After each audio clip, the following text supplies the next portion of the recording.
Salut les gars, bienvenue dans cette vidéo. Dans cette vidéo, nous allons passer à l'introduction sur le langage Python. Donc, dans les vidéos précédentes, nous avons un peu vu les algorithmes les plus récurrentes en programmation et dans les vidéos à venir, nous allons continuer ces algorithmes. Mais avant, nous devons déjà avoir les bases de ce langage de programmation parce que nous allons implémenter tous ces algorithmes dans ce langage de programmation. Donc cette vidéo est la première de toute une série de vidéos à venir. Donc pour commencer, nous allons utiliser PyCharm pour cette partie, mais lorsque nous arriverons sur Data Science, nous allons utiliser Jupyter. Et lors du Machine Learning, nous allons utiliser Jupyter Notebook. Ok, sans plus tarder, pour ceux qui sont sur Ubuntu, sur Linux, donc pour ouvrir PyCharm, vous allez ouvrir comme je vous l'ai montré dans la vidéo sur comment installer PyCharm sur Ubuntu. Et pour ceux qui l'ont installé sur Windows, il suffit juste de faire un double clic. Bon, vous allez ouvrir votre terminal, CTRL ALT plus T. Bon, je viens d'ouvrir mon terminal. Bon, ce que vous allez écrire PyCharm.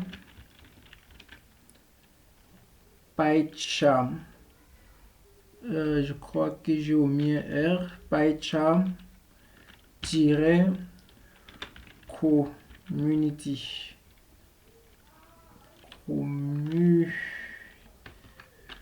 Community, je crois que c'est ça. Ok. Vous tapez ça et vous lancez Entrée.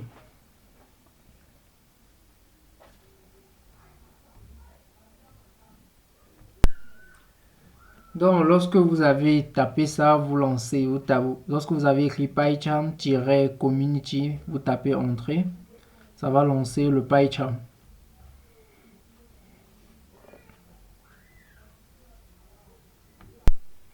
Donc, si vous avez eu à faire un projet sur PyCharm, ça va ouvrir directement là où vous étiez la dernière fois. Comme chez moi, ça ouvre directement là où je travaillais sur un projet. Donc, si vous n'avez jamais eu à utiliser, vous allez avoir une interface différente de la mienne, mais vous allez avoir un bouton créer nouveau projet. Donc vous allez cliquer sur ce bouton et vous aurez une interface comme celle-ci. Maintenant, nous allons venir si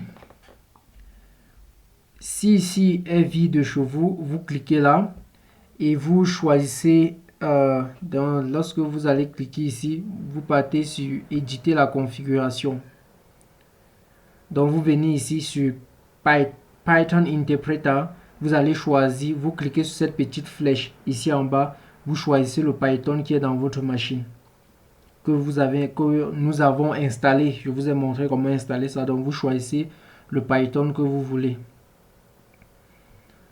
Ok, ce qu'on va faire, on va créer un nouveau projet. On va venir ici sur nouveau projet. Avant même, il faut que je vous montre comment cet éditeur fonctionne. Donc en fait ici, vous avez cette base-ci. Dans cette base-ci, vous avez la barre d'aide.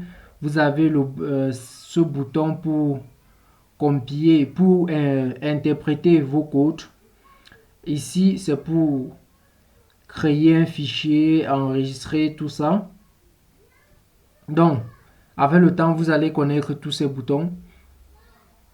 Ici, c'est pour lancer le fichier sur lequel vous êtes en train d'écrire actuellement, donc pour l'exécuter. Ici en bas, nous avons le terminal. Nous avons le terminal ici. Dans le terminal, nous allons souvent travailler avec. Je vais vous montrer comment travailler, l'utiliser. Ici, lorsque vous avez les problèmes, il s'affiche du côté-ci. Donc ici sur problème, dans vos codes. Ici, c'est la console Python. OK. Ici, c'est le Git. Généralement, si vous avez un compte GitHub pour mettre vos codes en ligne. Bon, nous verrons cela plus tard. OK. Nous allons venir ici, aller sur Nouveau projet. Entrer le nom du projet ici sur Location. Donc, ils ont mis le nom du projet par défaut. Donc, on peut changer. On peut mettre Python tutorial. Donc, tutoriel. OK. Oui, on va dire Python tutorial. OK. Dès que vous l'avez fait, vous partez sur créer. Maintenant, on va vous demander, est-ce que vous voulez ouvrir ce projet sur cette même interface graphique ou bien sur une nouvelle interface graphique? On va prendre New Window.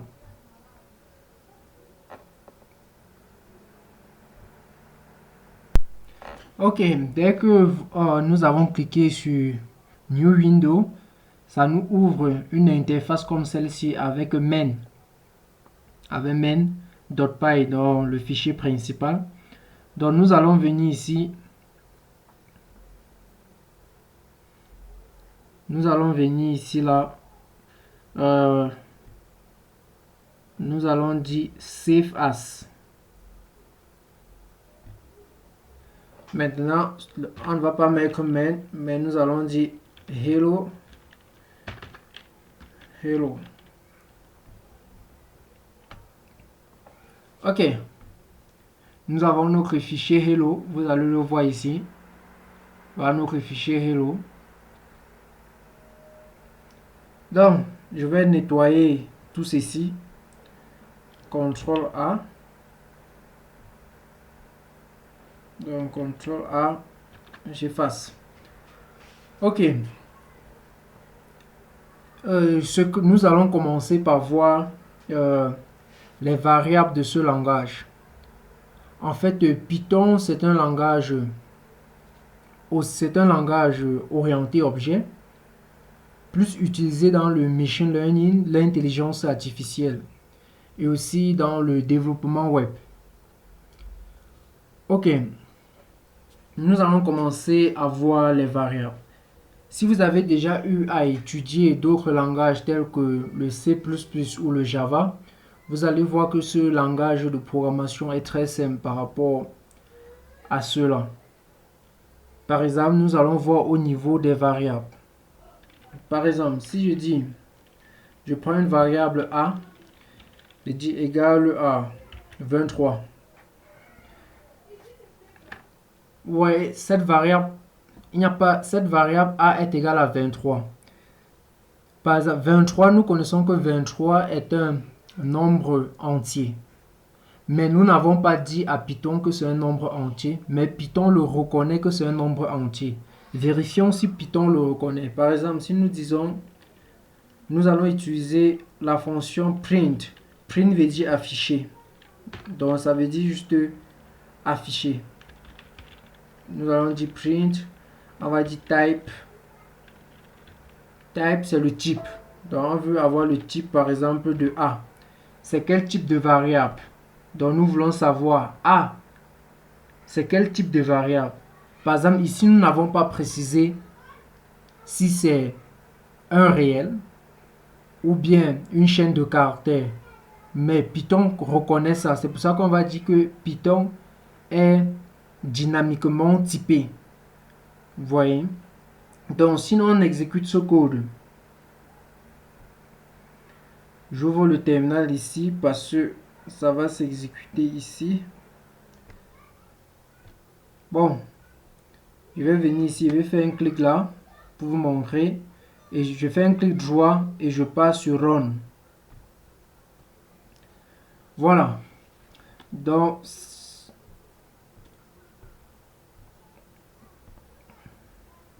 j'espère que vous le voyez. Vous voyez, la classe, c'est int. Ça fait partie des integers, qui veut dire entier. Donc, int, c'est integer en anglais qui veut dire entier. Vous voyez? Donc, Python reconnaît directement la classe de A. Donc, nous n'avons pas à préciser cette classe. OK.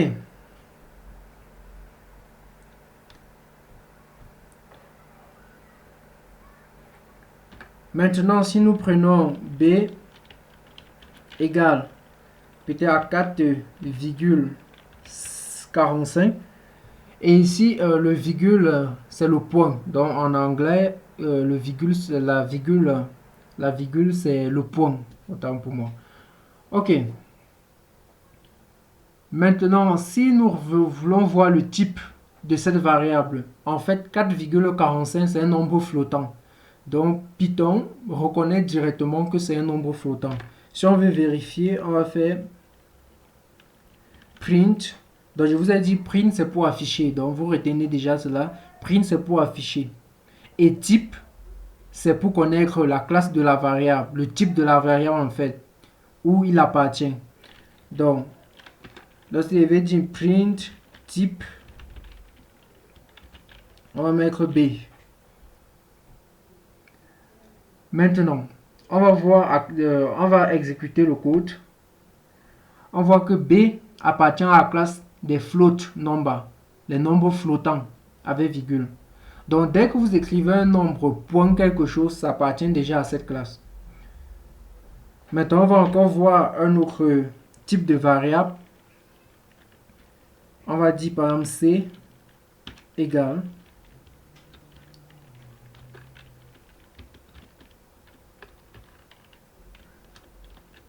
voilà, on va dire par exemple bonjour. On écrit bonjour. Par exemple, c'est une chaîne de caractères, mais Python reconnaît directement que c'est une chaîne de caractères. Pour vérifier, nous allons dire print. Après, on va mettre type C. Maintenant, vérifions ça là. Vous voyez que c'est de type string. str, string, qui veut dire chaîne de caractères. Donc, il y a encore d'autres types. Si nous prenons par exemple, je vais dire B égale à 4 plus peut-être 3J, par exemple. Si on vous demande quel est ce type, vous allez dire que c'est un nombre, c'est un nombre complexe en mathématiques. Pour ceux qui ont fait les mathématiques, c'est un nombre complexe ici là. Ok, par exemple, si on fait print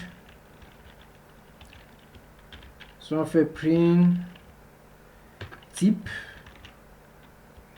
on met C, ou bien, bon, échangeons le nom, j'ai déjà un B là. Si nous mettons, nous pouvons mettre ABC dans D.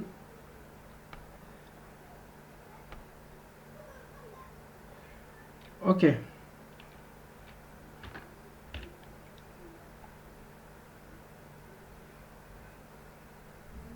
Si nous exécutons, nous voyons que c'est de type complexe. Donc, c'est un nombre complexe. Vous voyez? Donc, ce sont les types de variables. Nous en avons d'autres, mais ce sont les principaux types de variables que nous allons manipuler dans ce langage de programmation. Donc, sur Python, c'est très simple de déclarer une variable. Vous voyez, c'est très simple de déclarer une variable car vous n'avez pas besoin de préciser le type de la variable. Vous voyez, donc Python le reconnaît directement. Maintenant, qu'est-ce qu'une variable? J'ai bien parlé des variables, mais qu'est-ce que c'est? Une variable, c'est... Son nom variable dit que déjà que ça peut changer, quelque chose qui varie. Ça veut dire comme j'ai A égale à 23, si je peux écrire un programme et après, la valeur de mon A peut changer. Vous voyez, la valeur de A peut changer, mais A ne change pas. A est le nom de la variable. On se comprend? A est le nom de la variable. 23 est la valeur qui se trouve dans cette variable. Vous comprenez? Donc A est l'agresse. Donc A, c'est le nom de cette variable. Si j'appelle A, vous voyez, ça me donne 23. Donc A est pointé sur 23. On appelle ceci A égale à 23. On appelle ça une affectation. J'affecte 23 à A. C'est une affectation. Et non un égal. C'est une affectation. Il faut que ça soit clair. A, comme nous lisons, parce que je suis en train de lire comme nous lisons en mathématiques, A égale à 23 n'est pas vraiment le égal qu'on connaît. C'est pas que A est égal à 23. Mais A contient 23. A est une affectation. Donc 23 est la valeur qui se trouve dans A. Donc A est son agresse. J'espère que c'est clair. Donc on peut aussi faire plusieurs affectations. Donc on peut dire par exemple A, je peux dire quoi? Nom, virgule. Je peux dire nom, virgule. Et je peux dire encore ben, virgule. Je peux dire scène. Je dis égal. Donc j'ai trois variables. Nom, ben, scène. J'ai trois variables. Je peux dire 12.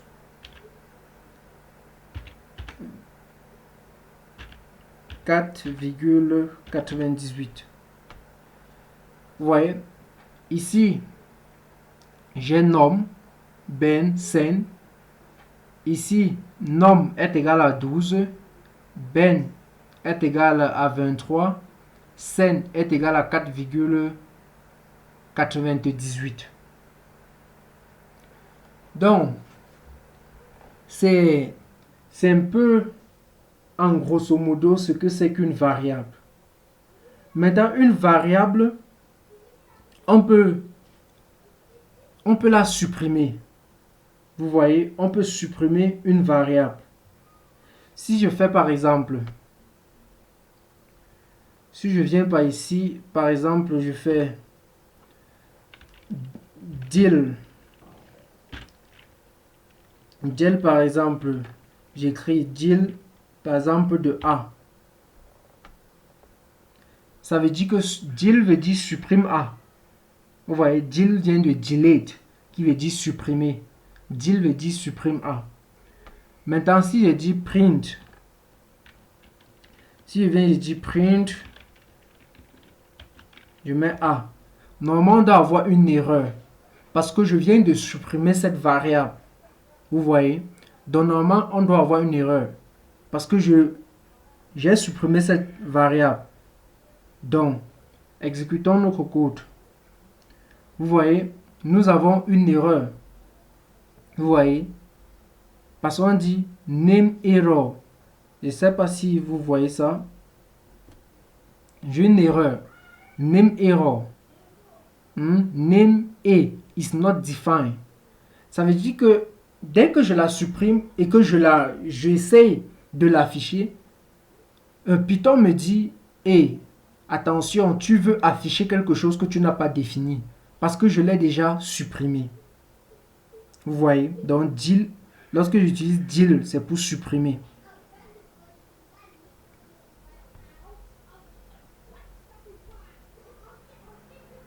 Ok, donc dans la prochaine vidéo, nous allons voir les opérateurs et la comparaison, les signes de comparaison. Donc, c'est ce que nous allons voir dans la prochaine vidéo. J'espère bien vous revoir. Donc, ce qu'on va faire, toutes ces vidéos seront liées. Donc, si vous manquez une vidéo, il faudra aller la regarder. À nous revoir.